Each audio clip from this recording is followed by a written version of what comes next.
में इस वक्त एक जहाज के डूबने से खलबली मची हुई है। खलबली का अंदाजा इसी बात से लगाया जा सकता है कि इस जहाज को रेस्क्यू करने के लिए चीन ने पूरी ताकत झोंक दी है। इस जहाज के रेस्क्यू ऑपरेशन पर खुद चीन के राष्ट्रपति शी जिनपिंग और प्रधानमंत्री ली क्यांग नजर बनाए हुए हैं। ये जहाज हिंद महासागर में डूबा है। इस जहाज का नाम लू पेंग योन यू 028 है। इस जहाज पर करीब 39 लोग सवार थे। ये जहाज कथित तौर पर चीन में मछली पकड़ने का काम करता था, लेकिन डूबने के बाद से इस जहाज का अब तक कोई सुराग नहीं मिला है। चीनी समाचार एजेंसी के अनुसार राष्ट्रपति शी जिनपिंग ने अपने विदेशी राजनयिकों और विदेशी परिवहन को रेस्क्यू ऑपरेशन में मदद करने का आदेश दे दिया है।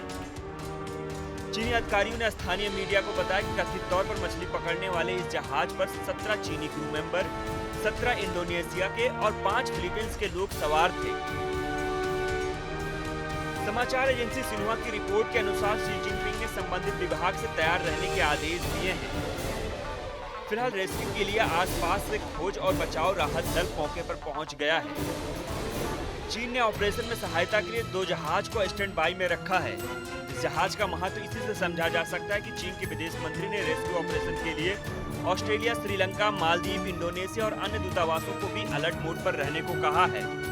ऑस्ट्रेलिया और अन्य देशों के बचाव दल भी इस लापता जहाज और लोगों को खोजने में जुटे हुए हैं।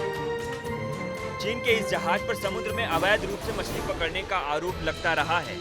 इन्हें डार्क सेलिंग भी कहा जाता है। मछली पकड़ने के दौरान जहाज के ट्रैकिंग डिवाइस को बंद कर दिया जाता है, जबकि नियम के अनुसार इस डिवाइस को ऑन रखना बेहद जरूरी है।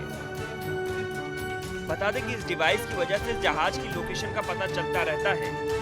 अगर ऐसे जहाजों में ट्रैकिंग डिवाइस को ऑन भी रखते हैं तो वे रुक रुक कर सिग्नल भेजते रहते हैं अथवा गलत सिग्नल भेजते हैं। दावा ये भी किया जा रहा है कि चीन इस जहाज की मदद से कई बार समुद्र से खुफिया जानकारी इकट्ठा करने में भी इस्तेमाल करता था। माना जाता है कि चीन के पास दुनिया का सबसे बड़ा शिपिंग इंडस्ट्री है। चीन के जहाज कई महीनों तक या कभी-कभी सालों तक समुद्र में रह सकते हैं। इन जहाजों को चीनी सरकार के समुद्री सुरक्षा एजेंसियों द्वारा मदद मिलती रहती है। जानकारी के अनुसार अभी तक लापता हुए जहाज का कोई पता नहीं चल सका है। फिलहाल इस जहाज की खोज के लिए रेस्क्यू ऑपरेशन तेज कर दिया गया है।